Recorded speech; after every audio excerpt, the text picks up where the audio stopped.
শুভ সকাল আমার প্রিয় পরিবার, তোমরা সবাই কেমন আছো? আশা করি সবাই খুব ভালো আছো, সুস্থ আছো, আর আমিও খুব ভালো আছি।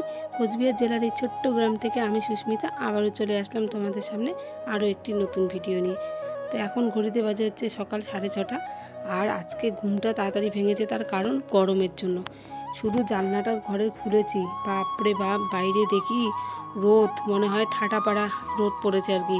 গা মনে হয় আজকে রোদে একদম পুড়ে যাবে এমন অবস্থা। এখনই যা রোদের তেজ, তাহলে তো আরও সারাটা দিন পড়ে আছে, মানে ভর দুপুর হলে আরও তাহলে কি গরমটা না লাগবে। তো এদিকে আমার বর কিন্তু এখনও ঘুমাচ্ছে, দেখতেই পাচ্ছ ওর পা আর কি দেখা যাচ্ছে এদিকে। তো ও মানে রাতের দিকে দেরি করে ঘুমিয়েছে, তো বুঝতেই পারো বাবাকে মানে ও ভাত খাওয়ানো, তারপর ওষুধ খাওয়ানো, এসব করতে অনেক সময় লাগে। তারপর ও আবার কাছ থেকে এসেছে রাত্রে 10টার দিকে, স্নান টান করেছে, তাহলে বুঝতে পারো খেতে টেতে অনেকটা আর কি সময় হয়ে গেছে, 12টারও বেশি বেজে গেছিলো আর কি শুতে শুতে। এর জন্য এখন আর কি শুয়ে আছে অল্প, আর খুব পরিশ্রমও হচ্ছে আর কি। একা থাকলে যা হয়, তোমাদের তো আগে বলেছি আমার বর একদম একা, মানে একা থাকলে না পরিশ্রমটা একটুখানি বেশি হয়, সব কিছু আর কি দেখতে হয়।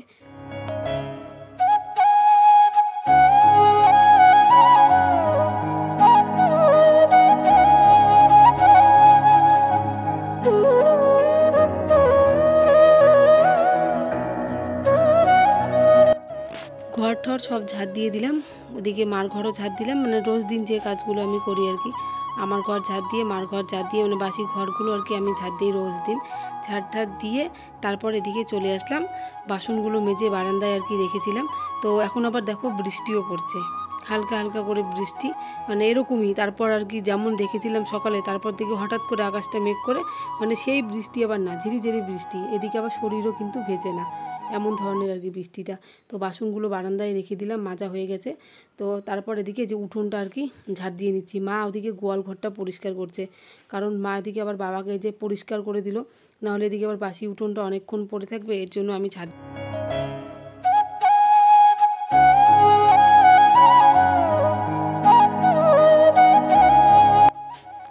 তো স্নান টান করে নিলাম, সমস্ত কাজ বাজ শেষ করে এদিকে এখন ঠাকুর ঘরে চলে আসলাম। রোজ দিন সকালের যা কাজ আর কি থাকে, একটার পর একটা, তো ওই কাজগুলোই আগে সেরে নিই, সকাল সকাল যে কাজগুলো আর কি করতে হয়। আর সকালের দিকেই তো কাজের চাপটা বেশি থাকে আমাদের মতো বউদের। এদিকে বাসি কাজ করা, ঠাকুর পুজো দেওয়া, এগুলো সব সকাল সকালই হয়, তো এর জন্য খুব তাড়াহুড়ো লাগে। আর এদিকে সকালে খাবারও বানানো, মানে সব তাড়াহুড়ো একবারে মনে হয় লেগে যায়। তো এদিকে ঠাকুর ঘরটা একদম পরিষ্কার টরিষ্কার করে রেখে পুজো দিয়ে চলে আসলাম। তো এখন এদিকে আটা মাখছি, বাবাকে আজকে রুটি দেবো সুজি দিয়ে, মানে রোজ রোজ না এক খাবার খেলে তারপর আর কি খেতে চায় না, তো একটুখানি যদি মুখে রুচি বদল হয় তাহলে আর কি খাবে। আর তারপর না রুটিটা খেয়েছিল আজকে সুজি দিয়ে। আর এদিকে আমি মানে সকালে এখনও কিছু খাইনি, তো কী করেছি, বাটির মধ্যে মানে কাঠবাদাম খেজুরে সব ভিজিয়ে রেখেছি, তো বাটিটা একদম সামনে নিয়ে এসেছি, এদিকে আটা মাখছি আর বা হাত দিয়ে আর কি খেয়ে নিচ্ছি। আর এদিকে আমার ছোট্ট সোনা এই মাত্র ঘুম থেকে উঠলো, উঠে এই দেখো কলের পাড়ে গেল। তো আমি আর কি এর জন্য চিৎকার করছি যে 10টার কাছাকাছি বাজে, এই মাত্র আর কি ঘুম থেকে উঠলো, মানে পড়ার টাইম শেষ, কখন বই নিয়ে বসবে আর কখন স্কুলে যাবে তোমরাই বলো। তো এদিকে কিন্তু আমি ভাতের জলও বসিয়ে দিয়েছি, তো ও আবার ভাত খেয়ে যাবে আমার ছোট্ট সোনা স্কুলে। তো ও তারপর কিন্তু রুটি খেয়ে গেছিলো, মানে আমার ছোট্ট সোনাই কিনে না, আমার এই জিনিসটা আর কি একদমই চিন্তা করতে হয় না যে মানে স্কুলে যাবে বা এমনিতেও বাড়িতে যদি থাকে যে ভাত দিতে হবে, ও না রুটি, তারপর লুচি, তারপর চিড়ে, এসব জিনিস যদি দেওয়া যায় না খুব ভালো খায় আর কি। রুটি তো 2-3টে খেয়ে নেয়, আর লুচি এখনই আর কি 3-4টা করে খেয়ে নেয় আর কি। কিন্তু ওই যে দুধ জিনিসটা খেতে চায় না, এর জন্যই ভালো লাগে না, দুধ একদমই খেতে চায় না, সে ছোট্টোবেলা থেকে ও দুধ খাওয়া নিয়ে মানে ওর সঙ্গে একদম পুরো মানে কি বলবো তোমাদের, পুরো ঝামেলা হতো আর কি। দুধ খাওয়ার সময় দুধ খেতেই চাইতো না, জোর করে ভুলিয়ে ভালিয়ে দুধ খাওয়াতে হতো। তো এদিকে এই যে আটা মাখা একদম হয়ে গেছে, তারপরে যে ফটাফট করে রুটি করছি। তো প্রথমে বাবার জন্য আগে পাতলা করে ছোট ছোট রুটি দুটো বানালাম, তারপরে যে আমাদের জন্য বানাচ্ছি আর কি। তো এদিকে এই যে খাবার দিয়ে দিলাম, আমার বরকে আগে দিলাম, মানে আমার বরকে বললাম যে তুমি আগে খাও, কারণ বাবাকে খাওয়াতে অনেক সময় লাগে। তো আমার বরকে দিয়ে দিলাম 2টো রুটি, আমার ছোট্ট সোনাই 2টো রুটি, আর আমি একটা রুটি খেয়েছি। আর এদিকে এই যে বাবার দেখো সুজি আর কি চিনি ছাড়া নামিয়ে রেখেছি, কারণ বাবা তো চিনি খাবে না। আর এদিকে যে আমি বসে পড়লাম এখন খেতে, কারণ খুব খিদে পেয়েছে, আর মানে অনেকটাই বেলা হয়ে গেছে, আর থাকা যাচ্ছে না। এদিকে আবার রোদ উঠে পড়েছে, আর এই বৃষ্টি হওয়ার পর না যদি রোদ ওঠে, এই গরমটা এতটা বাজে লাগে শরীরে, মনে হয় এই গরমটা সহ্যই হয় না, কীরকম যেন একটা মানে শরীরের মধ্যে যেন চিমসে থাকে গরম এমন।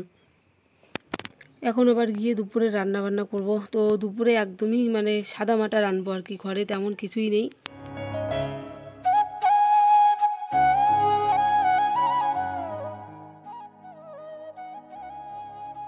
আমার দুপুরে রান্নাবান্না শেষ, ডাল আর আলু ভাজা রান্না করেছি, ঘরে সবজিপাতি কিছুই নেই রান্না করার মতো।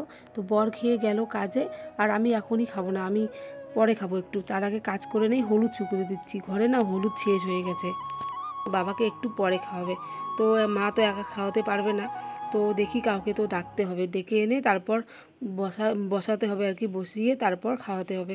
মানে এই আমার বর না থাকলে এই এক অসুবিধে হয়, আর কাজ না করলেও তো চলবে না, তোমরাই বলো। অনেক দিন থেকে বসে আছে, মানে একটা ছেলে মানুষ বাড়িতে 1-1.5 মাস বসে থাকলে বুঝতেই পারো একটা মানে পরিবারের কী অবস্থা হয়। মানে টাকা পয়সা কোথার থেকে আসবে বলো, এদিকে বাবার মানে চিকিৎসা করা, তারপর এদিকে হচ্ছে খাওয়া দাওয়া, তারপর তো আছেই, তারপর আমার এদিকে এখন শরীরের অবস্থা তো জানোই তোমরা। তো এর জন্যই আর কি কাজ বাজ, তো আর কতদিন ছুটি নেবে বলো। আর বর্তমানে সরকারি চাকরিও করে না যে ছুটি নেবে এমনিতেই টাকা আসবে, সেটাও তো না, কাজ করতেই হবে, কাজে গেলে তবেই টাকাটা পাবে। তো আমাদের বাড়ির থেকে কিন্তু আবার বেশি দূরে না, ও যেখানে যায় 15 মিনিটের একদম রাস্তা, তো কাছাকাছি আর কি কাজে যায়। তো কাজটা আবার কিন্তু একদমই খারাপ না, ভালো কাজই করে বলতে পারো আর কি। তো আমার কিন্তু খাওয়া দাওয়া হয়ে গেছে দুপুরে, তো আমি নিলাম ভাত, ডাল, আলু ভাজা, তার সাথে লেবু, তোমাদের সাথে তো শেয়ার করলাম। তো তারপর খেয়ে নিলাম, কারণ অনেকটা বেলা হয়ে গেছে, আবার ভাত না খেলে বেশিক্ষণ থাকা যাবে না, তারপর এদিকে ওষুধ আছে আমার, তো ওর জন্য খেয়ে নিলাম। তো তারপর আর কি মা কিন্তু আমার শাশুড়ি যে আছে, তারপর শাশুড়িকে খেতে দিলাম, মানে বাবাকে খাওয়ালো, তারপর আর কি মা খেয়েছে। তো খেতে টেতে দিয়ে তারপর আমি এই যে স্নান করলাম, যা গরম, স্নান না করলে একদমই শোয়া যাবে না। তো স্নান করে তারপর না শুয়েছিলাম একটুখানি। তো এখন কিন্তু 5টার বেশি বাজে, একটু কিন্তু রোদ যা বাইরে, মনেই হয় না যে 5টার বেশি বাজে। তো এদিকে যে মা বিছানার চাদরটা সকালের দিকে কেচে দিয়েছিল মার ঘরের, তো চাদরটা শুকিয়েছে, এনে ঘরে রেখেছে। তো এই বিছানার মধ্যে আজকে আমি শুয়েছিলাম, মার ঘরটা না এতটা ঠান্ডা লাগে, আর আমার ঘরে একদম থাকা যাচ্ছে না গরমের জন্য, বাপরে বাপ এত গরম লাগছিল। তো তারপরে যে চাদরটার জন্য বিছানার মধ্যে পেতে দিলাম, খালি কাঁথা পাড়া থাকলে না কীরকম একটা দেখায় বিছানাটা। তো পাতা হয়ে গেছে চাদরটা, এখন ঝাড়ু দিয়ে ঝেড়ে নিচ্ছি। আর আমার ছোট্ট সোনাই এসে আমার সাথে দেখো কি বাহানা করা শুরু করে দিয়েছে, এই যেতে বালিশটা নিচে ফেলে দিল, এখন এখানে এই যে শুবে। তো আমি কি করব, লাইটটা দিব বন্ধ করে, ফ্যানটাও বন্ধ করে দিব। তো বলছিলাম যে থাক, দেখি কত গরম তোর সহ্য হয়, আর মশা কামড়াক, এত জেদ পড়াশোনার সময় তো একদমই মানে কাজ করা, আর জেদ করার সময় একদম বেশি বেশি এটা লাগবে ওটা লাগবে।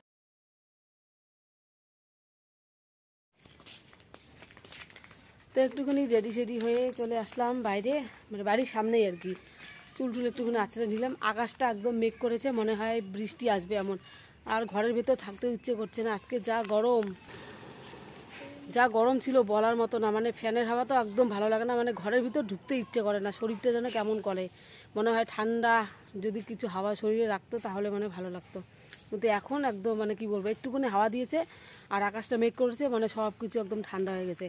তো এর জন্যই বাইরে চলে আসলাম, আর শুলাম না, শুতে ইচ্ছে করে না, ভালো লাগছিল না গরমের মধ্যে। আর এই যে ছোট্ট সোনাইয়ের বাহানা, মা চলো একটুখানি রাস্তায় ঘুরু করি, ঘুরবে, ওর খেলার সাথে দেখছে কে রাস্তায় বের হবে না বেরো। তো এই যে দেখো বলতে বলতে চলে গেল, ওই যে আমাদের পাশের বাড়ি, এই বাড়িটাই গেল।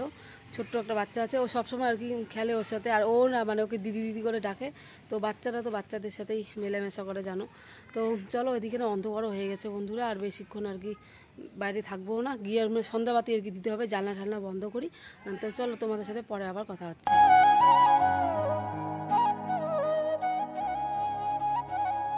সকালটা কত ভালোভাবে উঠেছিলাম, কে জানে যে এরকম হবে সারাটা দিন ভালো কাটানোর পর। তো এখন কিন্তু রাত বাজে 10:30, সন্ধেবেলার থেকে আমার পেটে না ব্যথা হচ্ছে।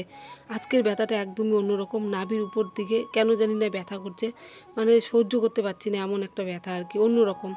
তো এসে একবারে বিছানার মধ্যে শুয়ে পড়লাম, এক মুঠোর মতো ভাত খেলাম, ভাবলাম হয়তো ভাত খেলে হয়তো ব্যথাটা কমবে, কিন্তু না, ব্যথাটা একদমই কমছে না, কেমন একটা করছে, পেটটা চিনচিন চিনচিন করছে, ভালোই লাগছে না কিচ্ছু। তো আমি শুয়ে পড়লাম, মা আর কি বাবাকে খাওয়াবে আমার বর আসলে পরে, তারপর মা আর আমার বর খেয়ে নেবে, সব কিছু ঢাকাই আছে, রেখে দিয়েছি একদম রেডি করে। তো চলো বন্ধুরা, আজকের ভিডিওটা আর বেশি বড় করব না, এখানেই শেষ করলাম। কেমন লাগলো অবশ্যই জানিও কমেন্টে, আর